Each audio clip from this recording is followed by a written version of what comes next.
L'iPhone 17R aurait-il fuité? En tout cas, est-ce qu'on a eu droit à une fuite du châssis qui serait révélé en fait par Majin Buu, un leaker bien connu des amateurs? Allez, dans cette vidéo, on va en parler, on va aller un peu plus loin, notamment en parlant des specs attendus sur cet iPhone 17R et aussi remettre en question ces fameuses fuites. Est-ce qu'on serait pas en train tous de se planter et de se gourer? Parce que moi, ce design-là, j'y crois pas trop. Allez, si tout va bien installé, bien hydraté, écoutez, on va y aller, générique.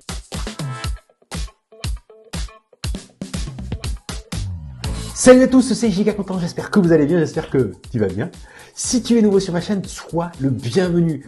Donc ça vient de tomber les amis, a priori l'iPhone 17R aurait donc ce design là, celui que vous voyez là. A priori ça vient donc d'une fuite de notre très célèbre Majin Buu, un leaker spécialiste des fuites Apple, qui aurait en fait reçu des maquettes du futur châssis de l'iPhone 17R donc. Et comme vous pouvez le constater, ça ressemble beaucoup à un Google Pixel. C'est un peu bizarre, je trouve d'ailleurs.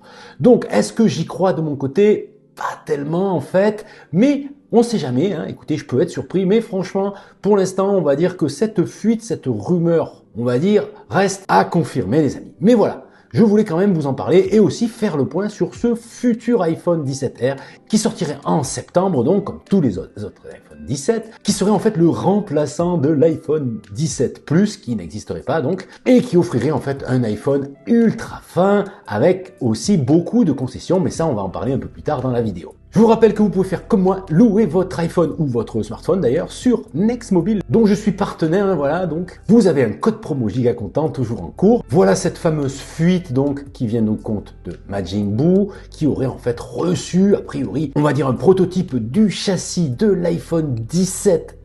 On aurait donc un seul capteur sur la partie arrière, dans un long bandeau noir comme ça, avec de l'autre côté, je suppose, le flash. Donc on est carrément sur un design très très proche des pixels. C'est de la rumeur patate chaude les amis, on prend les pincettes de rigueur parce que moi, de mon côté, je vous donne mon avis, je suis pas vraiment convaincu par ce design. Pas qu'il soit moche, je trouve ça sympa, en tout cas comme design pour ma part, mais je ne suis pas sûr qu'Apple aille dans cette direction-là pour son iPhone 17R. Je pense qu'Apple aime garder de la cohérence dans son design. Si Apple part sur ce design pour l'iPhone 17R, a priori, toute la gamme des iPhones aurait ce design-là. Et on serait vraiment sur un design assez différent de la génération des iPhone 16, des iPhone 15, des iPhone 14, etc.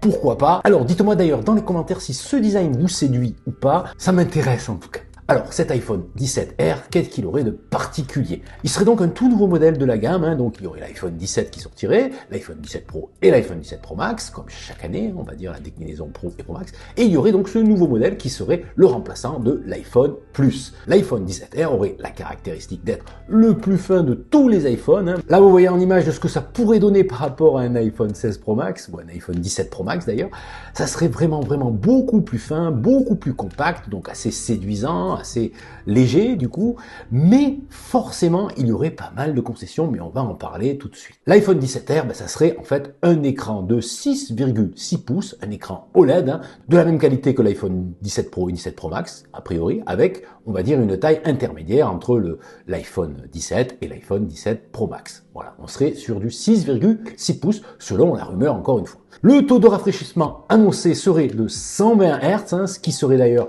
le cas pour toute la gamme des iPhone 17 selon les rumeurs. Donc là, on serait sur un taux de rafraîchissement adaptatif classique que l'on connaît sur les modèles Pro des iPhones depuis l'iPhone 13, je vous le rappelle. Qui dit 120 Hz dit forcément Always On Display. On aurait droit aussi à l'Always On Display qui est présent actuellement sur la gamme des modèles Pro depuis le 14 d'ailleurs. On aurait donc le même écran a priori que la gamme des iPhone 17 Pro et 17 Pro Max. Concernant le bloc photo, la particularité de ce modèle d'iPhone 17R, c'est qu'il serait équipé d'un seul capteur.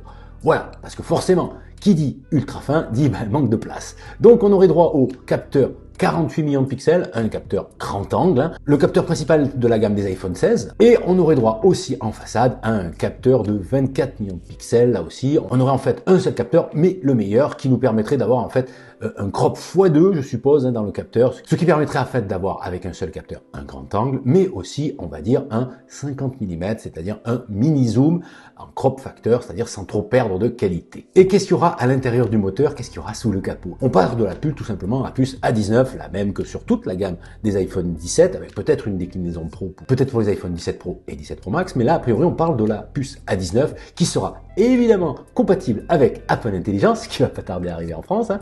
A priori, c'est pour bientôt les amis. Hein. On devrait avoir Apple Intelligence en France à partir de la mise à jour de iOS 18.4. À suivre, ça sera pour une autre vidéo.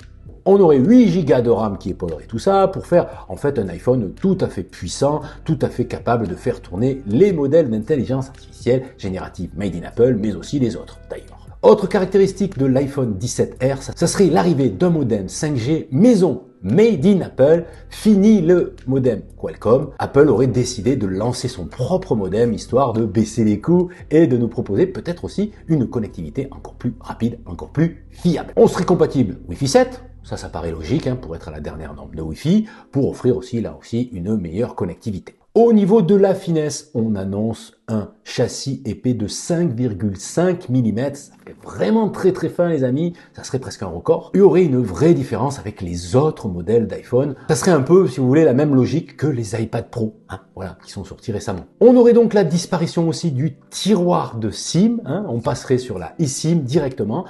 Ce qui est logique puisque l'appareil sera ultra fin, donc ultra compact. Ça permettrait à Apple d'avoir un peu plus de place pour le reste des composants. On aurait aussi une perte de qualité au niveau audio. A priori, on aurait peut-être moins de place pour installer des haut-parleurs sur cet iPhone 17R. Ça aussi, c'est à envisager. On pourrait avoir effectivement un compromis de la part d'Apple pour offrir un son peut-être moins réussi que sur les autres iPhones. Et évidemment, le port USB-C sera de la partie puisque c'est désormais obligatoire, mais ça, on va plus le répéter aujourd'hui, ça sera la norme. Sur cet iPhone Air, le vrai problème, c'est la place, c'est l'espace donné aux composants. Et du coup, la batterie, qui est le composant qui prend le plus de place, forcément, il serait réduit à son plus simple appareil. Voilà, on n'a pas encore d'infos de chiffrer là-dessus, mais a priori, on serait sur une petite batterie, hein, les amis. Donc, l'autonomie de l'iPhone 17R est un peu la question que l'on se pose tous. Est-ce que cet iPhone 17R vaudra le coup pour ça? Il sera évidemment lancé en septembre prochain avec les autres iPhone 17, évidemment, si le calendrier est suivi. La question que l'on peut se poser, c'est est-ce que cet iPhone 17R va-t-il vraiment sortir? Est-ce qu'il va vraiment exister cette année? C'est un peu une question qu'on peut se poser. Avec l'arrivée de l'iPhone SE 2025, a priori dans quelques mois, est-ce que Apple va nous proposer cet iPhone 17R? C'est la question qu'on peut se poser. La tendance, en tout cas, est au smartphone plus fin, puisque c'est une nouvelle forme d'innovation pour les constructeurs. Samsung vient d'annoncer un Galaxy S25 Edge qui devrait sortir au printemps et qui, effectivement, mise aussi sur la finesse. Donc, Apple pourrait emboîter le pas à Samsung pour se lancer sur un créneau ultra fin et ultra design. Mais qui dit ultra fin dit forcément concession technique. Et oui, parce qu'il y a moins de place pour les composants. On aurait droit à un seul capteur, alors ça pourrait pas forcément freiner certains d'entre vous, puisque ça reste un très bon capteur, ça sera le meilleur capteur évidemment des iPhones. Quiz de l'autonomie, c'est ça la vraie question. Est-ce que cet iPhone R aura une autonomie correcte, vraiment intéressante par rapport aux autres modèles d'iPhone 17? Et oui, ça c'est une grosse question les amis, parce que a priori cet iPhone 17R ne sera pas bon marché, hein, on est d'accord, hein, ne pas confondre avec l'iPhone SE, hein, ou alors, les leakers confondent l'iPhone SE avec l'iPhone 17R. Qui sait? Peut-être qu'il n'y aura qu'un seul nouvel iPhone cette année. Hein, voilà, un nouveau modèle qui serait peut-être un iPhone SE, un iPhone R. Ouais, je m'embrouille un peu là, non? Enfin bref, vous avez compris, on n'a pour l'instant pas vraiment d'infos. On va voir si ça se confirme, on va voir si cette leak, si cette fuite nous a révélé, effectivement, le nouveau design de cet iPhone 17R. Voilà les amis, je voulais vous faire une petite réaction à chaud de cette info. Vous retrouvez plein d'autres vidéos sur la playlist qui a dû apparaître là à l'image. Hein. Prenez soin de vous, résistez quand même à la nouveauté. À demain ou à plus tard. Allez, salut!